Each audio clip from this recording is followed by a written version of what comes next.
আমাদের সংস্কৃতি, আমাদের সংস্কার সর্বদা থাকবে আমাদের সাথে। ভারতের মহান গ্রন্থ আর কাব্যের সম্পূর্ণ সংকলন। সাবস্ক্রাইব করুন তিলক। তুমি এদের আপনজন মনে করো, সেই জন্য তুমি এদেরকে মৃত্যুর ঘাটে পাঠাতে পারছো না। কিন্তু যদি তুমি এদের মৃত্যুর ঘাটে না পাঠাতে চাও, তাহলে এরা অবশ্যই তোমাদের সবাইকে মৃত্যুর দ্বারে পাঠিয়ে দেবে। হে মধুসূদন, যদি ওরা আমাকে মারতে চায় তাহলে মারতে দিন, আমার ওর জন্য কোনো চিন্তা নেই। কিন্তু আমি আপনজনদের মেরে এই পাপ কি করে করব?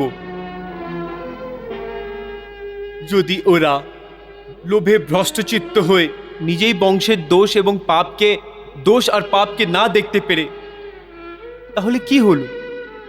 কিন্তু আমি এই যুদ্ধের থেকে ধ্বংস হবে, ওই ধ্বংস থেকে যে দোষ উৎপন্ন হবে ওকে দেখতে পারবো, ওর উপর বিচার করতে পারি।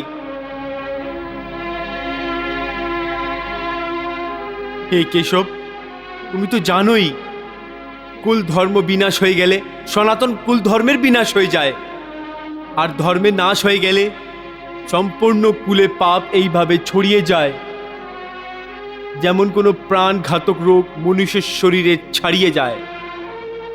আর ওই ছাড়ানো পাপের কারণে ওই বংশের স্ত্রী দূষিত হয়ে যায়, আর স্ত্রীর দূষিত হয়ে যাবার জন্য বর্ণসংকট সন্তানের উৎপত্তি হয়, আর বর্ণসংকরের পাপের জন্য সমস্ত বিনাশ লোক নরকের অধিকারী হয়ে যায়। আর শুধু এটাই না, ওদের পূর্বপুরুষদেরও অধিকারী প্রাপ্ত হয়। কুলক্ষয়ে প্রাণশয়ন্তি কুলক ধর্মা সনাতনা ধর্মে নষ্টে কুলম প্রদর্শনম অধর্মো অভিভবক্তুতা অধর্মাভিভবাদি কৃষ্ণ প্রদুষ্যন্তি কুলস্ত্রিয়া স্ত্রীষু দুষ্টাসু বাষণে জায়তে বর্ণশঙ্করা। এইসব জেনে বুঝেও আমি যুদ্ধ করব? এটা কি করে হতে পারে? আমি বংশ ধ্বংস করার পাপ স্বয়ং নিজের হাতে নিজের মাথায় কি করে লিখব? হে অর্জুন, তুমি এই সময় না শুধু যুদ্ধভূমির মধ্যরেখায় দাঁড়িয়ে আছো, বরং তোমার বুদ্ধিও জীবন এবং মৃত্যুর মধ্যরেখাও আটকে আছে। সেই জন্য তুমি নিজের কর্তব্য এবং নিজের ধর্ম থেকে পালাচ্ছ।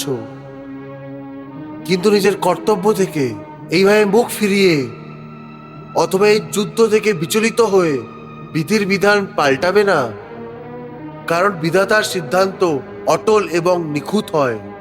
তোমার কি মনে হয়, তুমি যদি না মারো তাহলে এরা সবাই মরবে না? না অর্জুন, না। তুমি ওদেরকে যদি না মারো তাও ওরা মরবে, কারণ এদের ভাগ্যতে এদের মৃত্যুর সময়, দিন আর ক্ষণ তো আগের থেকে নির্ধারিত করে দিয়েছে। ওই বিধানের অনুযায়ী আমি তো এদের আগেই মেরে ফেলে দিয়েছি। তুমি তো শুধু একজন মাধ্যম। তোমার মাধ্যমে আমি এদের সবাইকে বধ করতে চাই। তুমি এটাকে নিজের কর্তব্য মনে করো অথবা ভাগ্য, তোমাকে এদের সবাইকে বধ করতেই হবে। আমি কি করব? আমি কি করব মধুসূদন?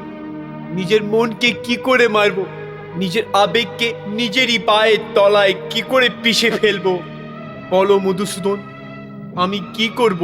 হে পার্থ, ধর্মের রাস্তায় যে আবেগ তোমাকে বাধা দিচ্ছে ওকে ত্যাগ করো। আবেগের সমুদ্রে হাবুডুবি খাওয়ার জায়গায় সাঁতার শেখো। তুমি তো একজন কীর্তিমান পুরুষ। নিজের দুর্বলতার এইভাবে প্রদর্শন করে তুমি তোমার কীর্তিকে নষ্ট করো না। একজন বীর পুরুষের জন্য ওর নিজের কীর্তি নষ্ট হওয়া ওর মৃত্যুর সমান হয়। সেই জন্য যুদ্ধ করো পার্থ, যুদ্ধ। আর নিজের কীর্তি, নিজের কর্তব্য এবং নিজের ধর্মের রক্ষা করো। অকীর্তিম চাপি ভূতানি কথিয়েশন্তি দিব্যাম সম্ভাবিতস্য চাকীর্তি মরণাদ অধিরিচ্যতে। এই ধর্ম যুদ্ধে যদি তোমার মৃত্যু হয়ে যায় তো তুমি বীর গতি প্রাপ্ত করবে, তুমি মৃত্যু পরও অমর হয়ে থাকবে। সেই জন্য যুদ্ধ করো। हतो वा प्राप्स्यसि स्वर्गम जीत्वा वा भोक्ष्यसे महीम तस्माद् उत्तिष्ठ कौन्तेय युद्धाय कृत निश्चया। हरे कृष्ण कृष्ण कृष्ण